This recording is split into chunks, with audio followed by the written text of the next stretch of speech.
안녕하세요. 매일 빚 지옥에 시달린다.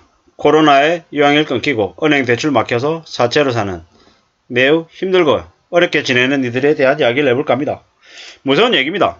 빚은 절대로 우리들에게 빚이 될 수 없습니다. 빚은 엄청난 무서운 존재임을 잊지 말아야 됩니다.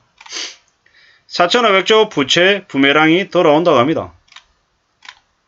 요양보호사 A씨 62세 대출 중개 사이트에 급전을 구하는 글을 올렸답니다. 카드론 1,000만원 돌려막기 하느라고 이제 대출 더 이상 못 받는답니다. 그리고 이제 돈 빌릴 수 있는 것은 불법 사채업자. 100만원 빌렸더니 2주 뒤에 140만원 갚아라고 그러고 또 50만원을 빌려서 80만원을 갚아댑니다. 연이자를 환산하니까 1000%, 1500%가 된대랍니다. 제 날짜에 못 갚으면 사채 직원이 직장 동료에게 전화하고 하루하루가 지옥 같다라는 거죠. 이게 현실입니다. 이제 저소득 저신용자들이 취약계층들이 제도권 금융 밖으로 밀려나고 있습니다. 이게 현실입니다. 대부업체들도 담보를 요구합니다. 이제는 대부업체들이라고 그냥 마냥 아무에게나 돈을 빌릴 수 없다라는 걸 아는 거죠. 그들이 받을 수 있는 돈은 정말 쉽지 않다라는 거죠. 작년 1월부터 9월까지 저신용자가 비은행권에서 대부업으로 이동해서 새로 받은 대출이 1,300에서 4,600억 원으로 3.5배 늘었답니다. 금융당국이 대출로 고삐를 줘야니까 고신용자들은 은행에서 이금융권으로 저신용자들은 대부업체로 밀려나는 겁니다. 무서운 일입니다. 무서운 일. 대출액이 점점 더 이렇게 담보가 있는 담보대출로 바뀌어가더라는 거죠. 작년 7월에 법정 채무금리가 24%에서 20%로 내려간 뒤 취약계층은 마지막 보루인 대부업에서도 대출받기가 안 쉽다고 합니다. 무서운 일입니다. 대부업 대출 문턱도 못 넘는 사람들은 어떻게 되겠습니까? 불법 사금융 시장으로 흘러들어가는 거죠. 무서운 일이 아닐 수 없습니다. 금융기관 3곳 이상에서 대출받은 가계, 개인사업자 기준으로 금액이 엄청 늘고 있습니다. 이렇게 2021년 기준 471만 명이랍니다. 759조라고 합니다. 불과 4, 5년 사이에 엄청나게 늘었죠. 다임 채무자들 이들의 삶이 괜찮을 수 있을까요? 아니죠. 취약차주의 평균 총부채 원리금 상환 비율 DSR이 64.8이랍니다. 2021년 9월 말 기준으로요. 100만원 벌어가지고 65만원 빚 내는데 빚 갚는데 쓴다라고 봐야 됩니다. 근데 이게 원리금일까요? 원리금일 수도 있겠지만 이자만 내는 사람들도 적지 않다라는 게 현실입니다. 다중채무자이면서 저소득 저신용자인 이들의 빚상환 부담은 점점 커지고 있죠. 빚 자체가 늘어난데 금리까지 오르니까 취약차주 소득에서 대출 원리금이 차지하는 비중이 훨씬 더 커졌다라고 봐야 됩니다. 무서운 얘기입니다. 이 무서운 얘기. 이 무서운 얘기가 앞으로 어떻게 될까요?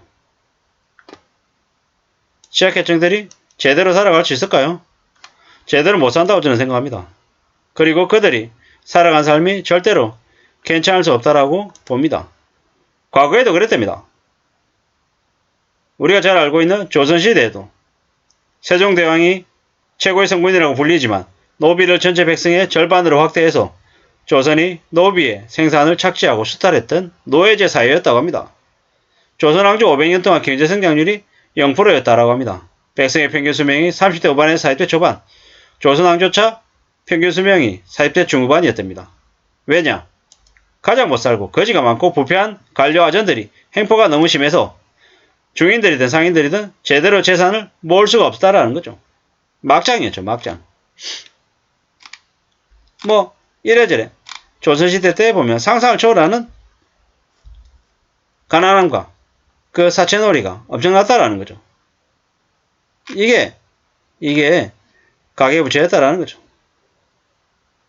우리가 살아가는 삶이 앞으로 점점 더 그리 될 것 같다라는 걸로 봐야 됩니다. 어떻게 살아야 될까요? IMF 1997년에 있었던 일입니다. 근데 그 일들이 앞으로 계속될 거다라는 거 잊지 말아야 되는 거죠. 빚으로 인한 충격이 아마 상상을 초월하는 일들이 될 거다라는 겁니다. 이 만평인데요. 빚은 지옥까지 쫓아간답니다. 쫓아가지.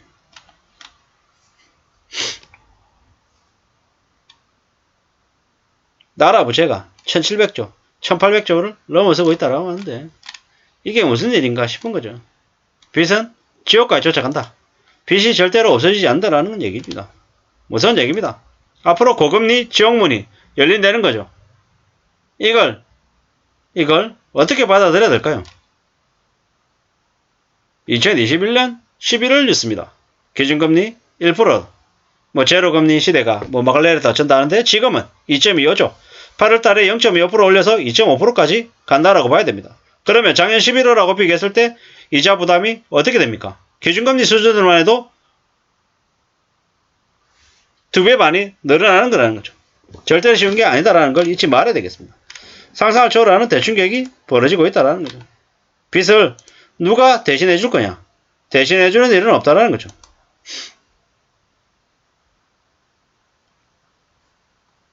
가계부채 급증, 부동산 지옥을 만든 문재인 정부의 책임이 크다라고 하는 얘기도 있습니다. 삶이 쉽냐? 안 쉽다라는 거죠.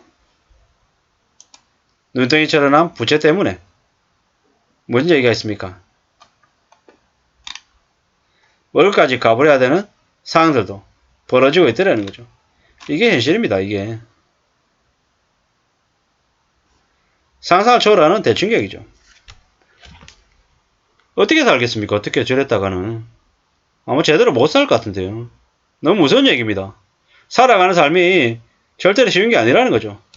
우리는 빚을 지지 말아야 됩니다. 빚 내서는 안 됩니다. 무슨 이유에서든 빚은 안 내는 게 맞다라고 생각하고 살아야 됩니다. 안 그러면 우리의 삶이 꽤 살벌해지는 거죠.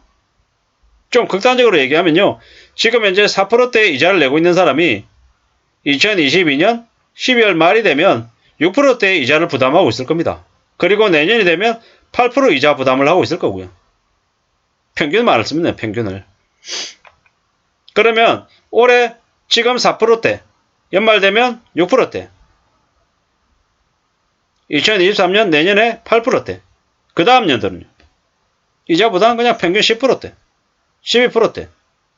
물론 계속은 아니겠지만 현재 4%를 부담하고 있는 사람이 내년에 8%, 그 다음 연도에 10% 이렇게 계속 올라갈 거다라는 거죠. 이게 닥칠 일임을 잊지 말아야 됩니다. 이제 원금도 같이 갚아야 되죠. 원금도. 언론에서 괜찮다고 얘기하고 별일 없는 것처럼 얘기하는데 아닙니다. 혼돈의 시대입니다. 엄청난 대불황이 시작됐습니다. 이미. 비명을 지를 정도로 심각하죠. 꽤나 힘들고 어려운 것 같다라고 봐야 되겠습니다. 남들은 다 행복하고 무난하게 사는데 나만 힘들게 사는 것 같죠? 근데 실제로는 힘들게 사는 사람들이 매우 많다라는 거죠. 유럽 같은 선진국도 내년에는 경제 성장률이 마이너스가 될 수 있다고 얘기합니다. 경제 지옥이 펼쳐지는 거죠. 상상을 초월하는 대충격들을 겪는 거죠. 진도 바닷가 일가족 사건이 우리 주변 곳곳에서 벌어질 수도 있다라는 걸 잊지 말아야 될 것 같습니다. 안 그래도 쓸돈이 부족한데 이자 부담이 커지면 일상생활이 어떻게 됩니까? 엉망이 되는 거죠. 엉망이. 감당할 수 있겠냐라는 거죠. 연말에 상당금리가 8%, 9% 되고 내년에 12%, 13% 되면 견딜 수 있을까요? 연끌한이들이 감당할 수준이 엄청나게 올라갈 텐데 괜찮을까요?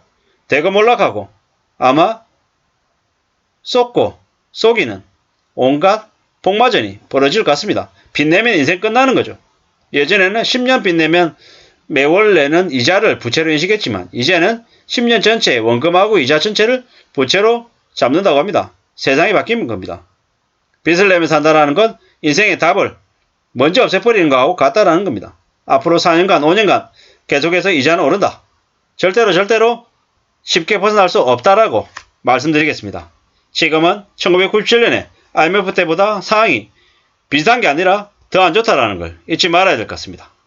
항상 우리의 삶을 지켜나갈 수 있게끔 스스로 대비하는 것 말고는 길이 없는 것 같습니다. 이상입니다.